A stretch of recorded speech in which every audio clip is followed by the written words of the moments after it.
Hi, this is Dr. King Prasad with the Rotary E-Club at District 7710 tonight, Tuesday, December the 11th. And we're happy to have him share with us about his program that he's doing called Lifeconnect. And so we're going to let him continue on to tell us more about Lifeconnect. Yes. Yeah.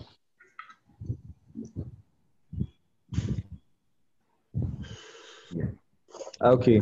As I have briefed, a country like India, where 70% of population lives in rural regions. However, I wouldn't say that all the 70% of this rural population wouldn't get healthcare, but of course, in that 70% majority of them, that is 30 to 40%, won't get advanced healthcare. I'm not confusing here with the advanced healthcare. It's not about advanced healthcare. It's probably the primary healthcare which might affect their survival. So how to treat them, how to reach them, and if it's done, how do I even follow up with them? I mean, just a small scenario here. How do I follow up with them? I do a surgery, and this is what happens in my scenario. The last 11 months is what is happening. I do a surgery, and then post-surgery, the patient stays with us for a couple of days, 2 to 3 days, and then I send them home. And they travel close to 200 miles, and they go back to their hometowns, and then they come back to me after, say, like 1 or 2 weeks, even for a small dressing or even for a suture removal. So I asked them, like, don't you have anyone back there just to do a small procedure like this? Because probably the suture removal in a hospital, a private hospital, would just cost in here maybe $10. And then the expenditure what they've spent for traveling and coming here would have been more than $100. So there's definitely something amiss there. Okay, so what do we have right now? We have something like rural health schemes by governments, and it's kind of funded by public and private sector. There are like lots of corporates who join the government, and then they adopt these hospitals, and they kind of like provide services from the corporate hospitals to the government hospitals, and then the experts go there, or they even have telemedicine. That is like they have someone sitting remotely somewhere, and then someone else is actually on board, taking the instructions and following up the treatments. But it's not enough. I mean, the figures are very, very shocking that, how many people actually don't make it because they don't get the right treatment on the right time. So next slide, please. Okay.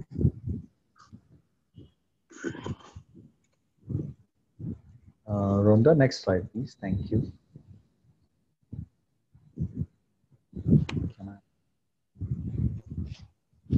Hello, can you all hear me? Yeah, thank you.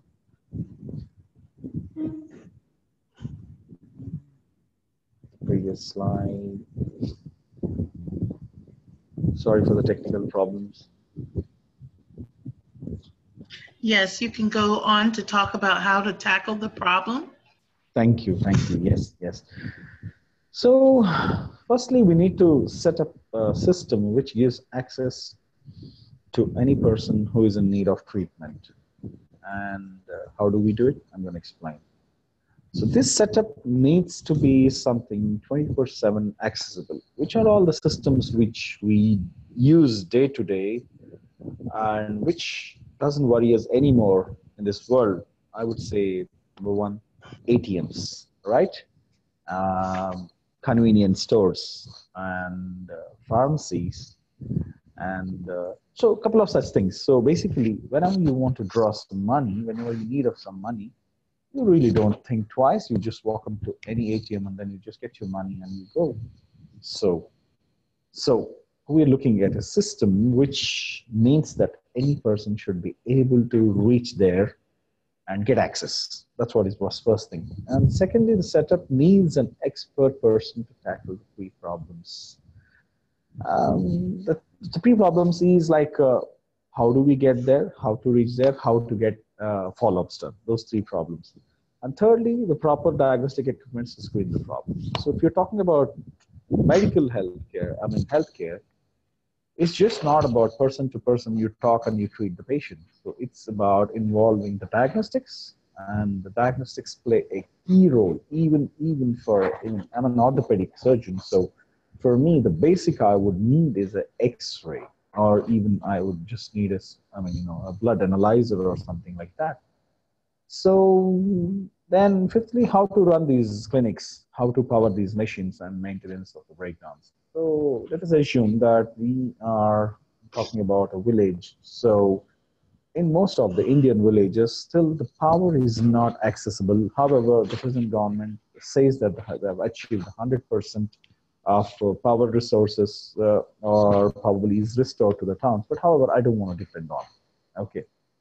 So let's go into anatomy. I would call it anatomy because it's a full body system where so many things are. So this is the anatomy of the Lifeconnect clinics. So firstly, that is fully integrated, energy efficient, eco-friendly, modular setup. So I call them a clinic in a box. So how do we call a clinic in a box? Say I have gone to a village, or we are talking about, we have identified, let's say, like 100 villages who really don't even have a primary health center, and then they travel probably 20, 30 miles to get a healthcare. What I would do is I identify the village, I mark down the village, and I ship a cargo which is probably 5 feet by 5 feet. And this is a modular clinic, so it doesn't need any experts. This thing, all you need, anyone can just open and do it yourself, like set up these panels, and which are these panels are solar powered panels, and then they self power the clinic. And you can set up a small clinic, probably 10 feet by 20 feet. I just shared some pictures done elsewhere. So you set them up, and since they are powered by solar energy, and they do have an internet connection. Good thing is internet connection is everywhere. So even in the remotest parts of the world, you do get a good network, telephone network, and then good internet services. So these have to be remotely operated. Okay, so that's what we call it, teleradiology, which is already existing around across the globe. And these machines needs to be maintained basically. So okay, let us come into the systems, what I'm talking about. So once you set up a clinic, and then see, there are a lot of people who needs jobs, so we are looking at training these people from each and individual villages, identify them and encourage them. See, a village, say about 2,000 people are there, and then these 2,000 people, they don't have access to healthcare. What we're asking people is, we set up the clinic for you guys, and then all you have to do is run your own clinic. And running, it doesn't mean that they just have to pay money or anything for that, but all they have to do is just make sure the clinic functions well. We have someone appointed in the clinic to take care, so see that so the machines are working fine. So we are talking about a small clinic with a small internet setup with a two-way screen talking, and then followed by portable machines which are already designed by few companies. I mean, especially this company called Philips.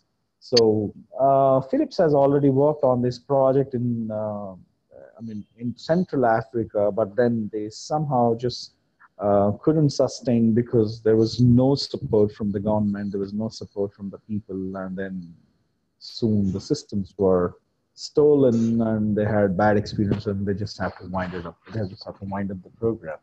So here we are engaging people. See, if health is, health is something of benefit to the person who is getting it.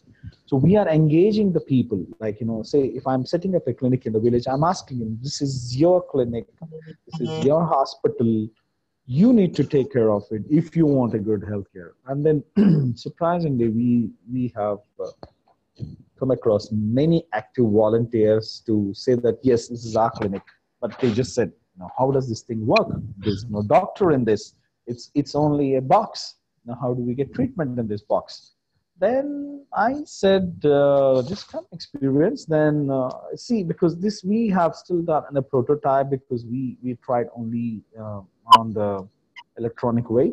So once the patient walks into this box and he sees nothing other than one monitor, probably with a person next to it, and then we are engaging people who want to do some service, in terms of healthcare. So say I have 100 friends, and each friend of ours would take one slot to run that clinic. Say 100 people take 10 minutes each, equivalent to 1,000 minutes of air time. I can sit anywhere in the world.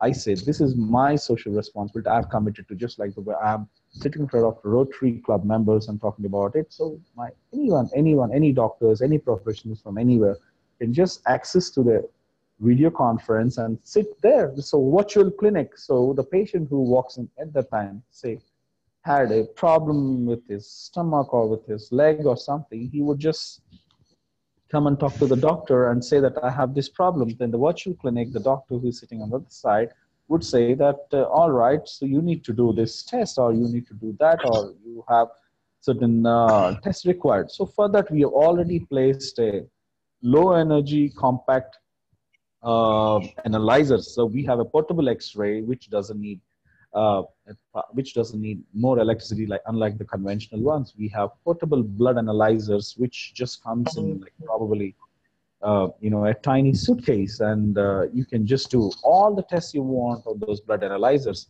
So all these systems are connected in turn with the internet system.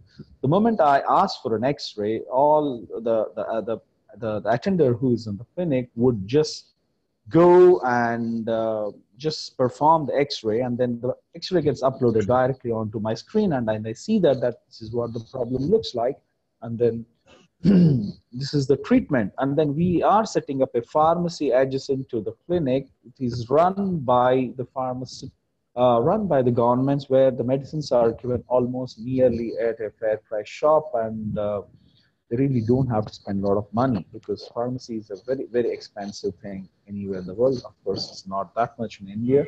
So the government spends a lot of money on pharmacies.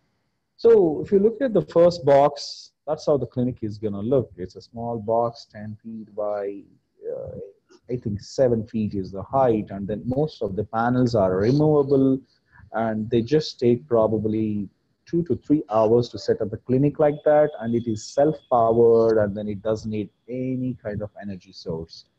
So followed by the second one is the three-way conference or four-way conference. If more doctors or more people participating with this, more people can be on board, and then they can just discuss about the case, and then they just can ask for a few tests. What you see down is a blood analyzer, and then followed by the down one is a portable X-ray, which is the tiniest in the world. Usually the X-rays needs a lot of setup. These X-rays doesn't need. They are just portable. You can see the handle, that you just take it anywhere and then zoom it, and then it clicks an X-ray, and then followed by the treatment. So here, the most important thing is that even in a small center or a small rural place, we are planning to give an expert advice. At least we are telling them that what needs to be done. And in the meanwhile, at least the first aid is given. Someone had probably a stroke, someone even had a broken leg. At least we tell them that, splinting needs to be done. Put a splint and give him an analgesic. In the meanwhile, we are connecting with the nearby hospital, which has a setup to treat the full-fledged problem, and then ambulance services. So basically, as the tagline says, the Lifeconnect, bridging healthcare, bridging life through technology. So what's happening is that you are connecting the entire system just by sitting somewhere. Right now, you all are sitting in various places of the world, but then you're all talking and you're all able to do something. So, I feel that someone has to take an initiation just to set up these clinics. And I worked on the cost of the setting up of these clinics, and they don't cost much. I think when I worked on the cost, it probably was costing less than maybe $10,000, and then each clinic. So if you adopt, say, probably 100 villages, we are talking about, so 100 into 10, close to a million, which is not much, because there are lots of companies in India who have millions of dollars in dispersal to set up something or to do something. That's what we call it, corporate social responsibility funds, CSR funds. So, but they just don't know what to do with this. They try to, every time they're doing something, but then it is not going to be a permanent solution for that. So, so these people needs to be engaged. Basically, it's again. I mean, all I say is it's all about how people involve, how people take these things seriously. That how much of service you wanted to give. And I mean, in our country, whenever there is a, I mean, festival, whenever there is something that people go out and do some charity, I would say that, being in this profession, being a doctor, I would like to do 10 minutes of my day as a charity to someone somewhere in need, So I'm right now sitting in a city called Hyderabad, and then, someone in a remote village needs something. I'm sitting between 7 o'clock to 7:30 or 7 to 7:10.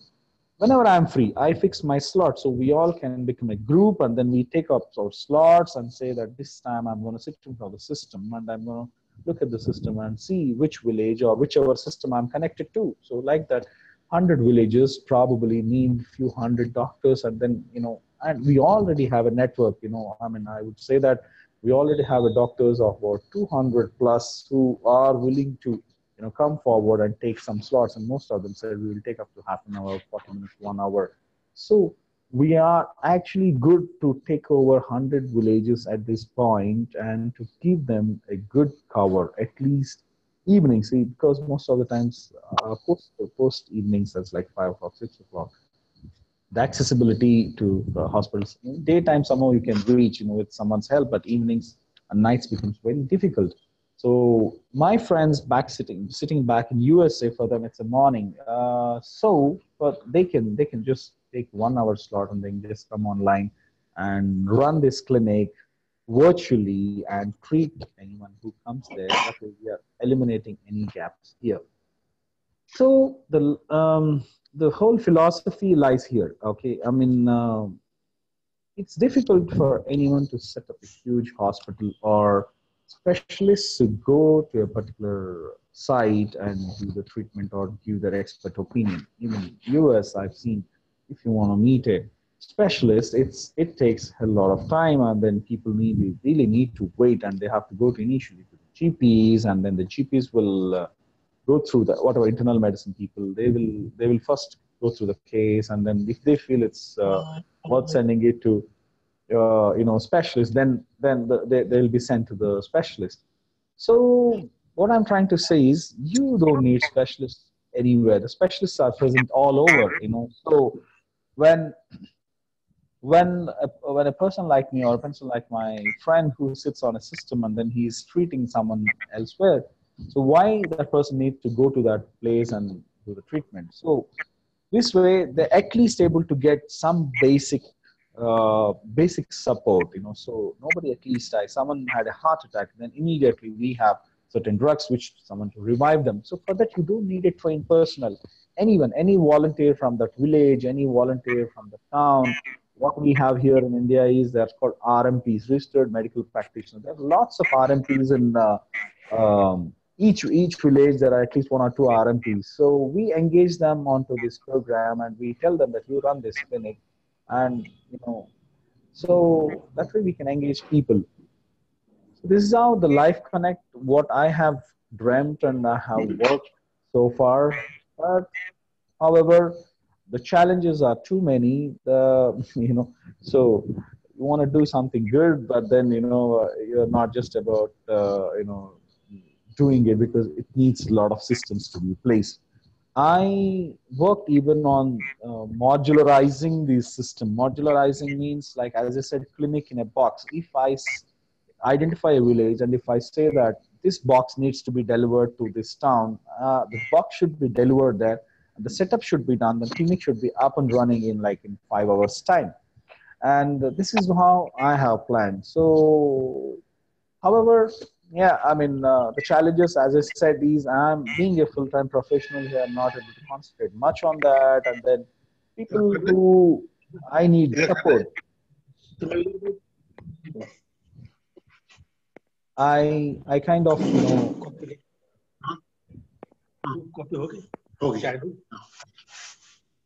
Thank you. hello? Yeah, thank you, Dr. Prasad. We really appreciate. I really like this line. If you want to go fast, go alone. If you want to go far, go together. So this is a famous proverb, an African proverb.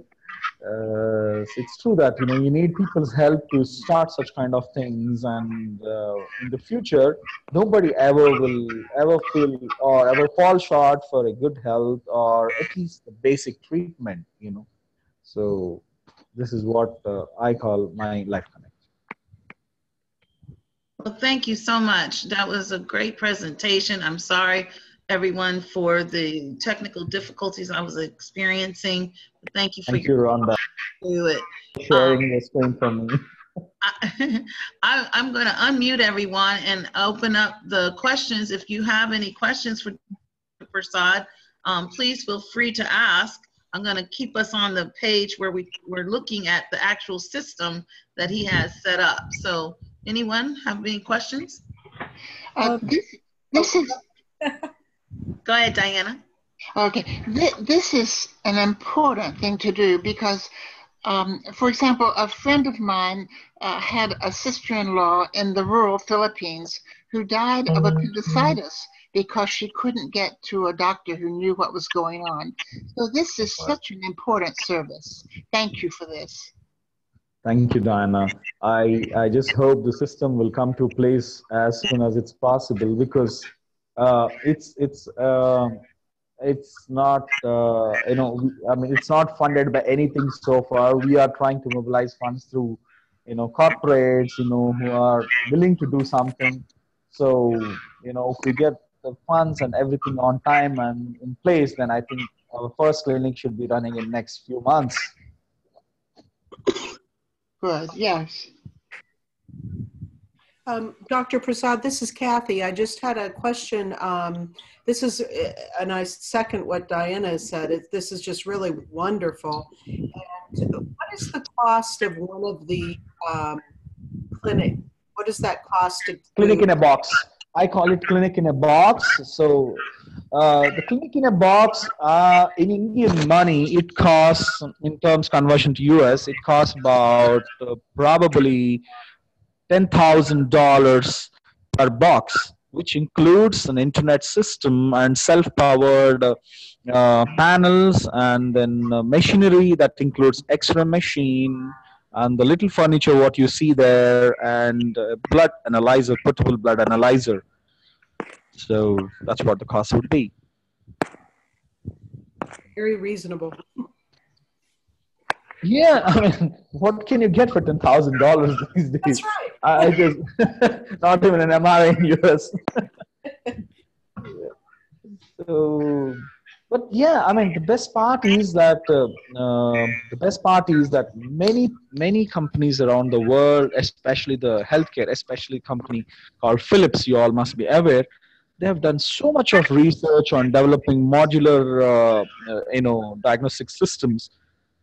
But unfortunately, they just don't know what to do with them. Maybe the use will come in practice for soon for these kind of clinics. So I hope. Thank you. Anyone else with other questions? Well, yeah, this is Gene Perry, and I just have I don't know, it sounds very practical. Who would maintain the facilities? Yes. Yes. Hello, Gene. There. How are you? Good. Yeah. Yeah, that's the biggest challenge. What we thought was initially who would maintain these clinics.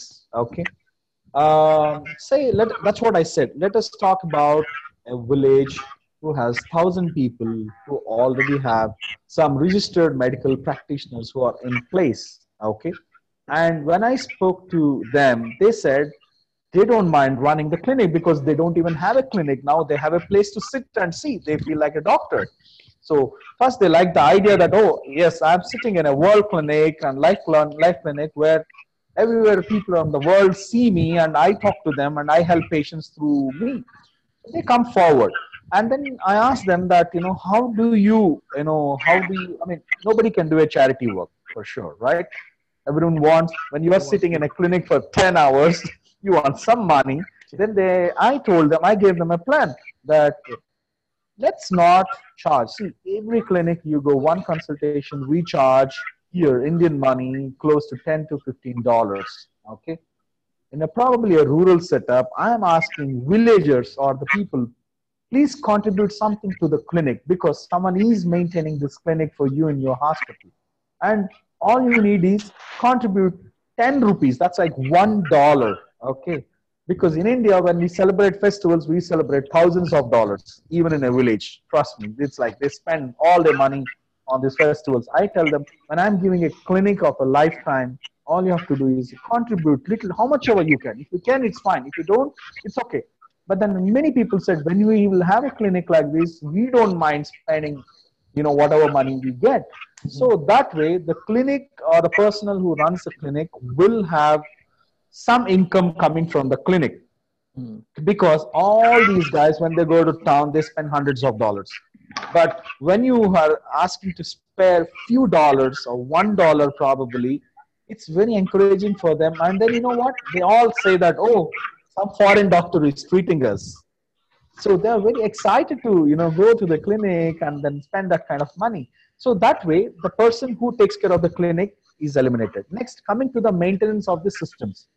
Say if if the Philips is contributing, say for me 500 machines, Philips have told that to someone source that they'll give me a 500 machines free of cost to run these clinics. And they said they will maintain these systems by themselves. So which is great. I mean, like, I don't have to worry about X-ray system because the moment an X-ray machine crashes at site 220, automatically Philips gets a message and then person goes there and fixes up the system and goes back. So they have such a lovely integrated system. Any system out of these 500 systems crashes, they get a red alert and then immediately the people go there and fix it up and comes back. So that way the machines are maintained. Okay. And coming to the internet services, again, there's a corporate responsibility because there are so many internet services providers. In India, we are almost getting free internet and Wi-Fi all over the country soon. Okay.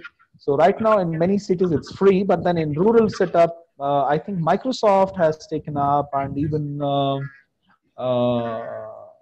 Microsoft and Google and Microsoft have taken up this project to do this free internet all over the country. So they have done it in a couple of rural places in the country. So I think internet is not going to be a problem. So basically, it's a system organized by a few people, and then all will run the system together. So engaging everyone together, bringing everyone together is what the whole philosophy of Lifeconnect. Okay. Thank you so much. Thank you, Jean, for that question. Thank you. In Tanzania, when I go to rural areas like the villages, you hear about the village doctor, and the village doctor happened to just be someone, they may have went to, I don't know, standard 2, or, they may have went to the basic elementary school of education, and that's it. They didn't have any other education, but yet there's someone that's interested, or there's someone that understands a little bit of English, or, it's for someone else to train them to administer medication or what have you. And so I do understand when you're talking about the local people just pretty much taking control through being trained by you or others like you. So I don't want to prolong I know we ran over because of the trouble we were having, but I'm going to share my screen again to thank Dr. Prasad for taking the time to share with us and to inspire us. Oh boy. Thank you everyone for giving me an opportunity to just to speak up my heart. So this is a certificate of appreciation granted to Dr. Prasad for imparting valuable insights and inspiration as our guest speaker. And we thank you for that. It's very... I really love that certificate. It's going to be on the frame of my wall. Yes, I will send it to you. With that said, I want to close us out with the 4-way test. And I will lead it tonight. This is just the opportunity for us to, together, we're going to talk about the things we think, say, or do. First, is it the truth? Second, is it fair to all concerned? Third, will it build goodwill and better friendships? And fourth, will it be beneficial to all concerned? And with that, officially our evening is, our meetings are, is done. Our program is over. I'm going to stop the recording.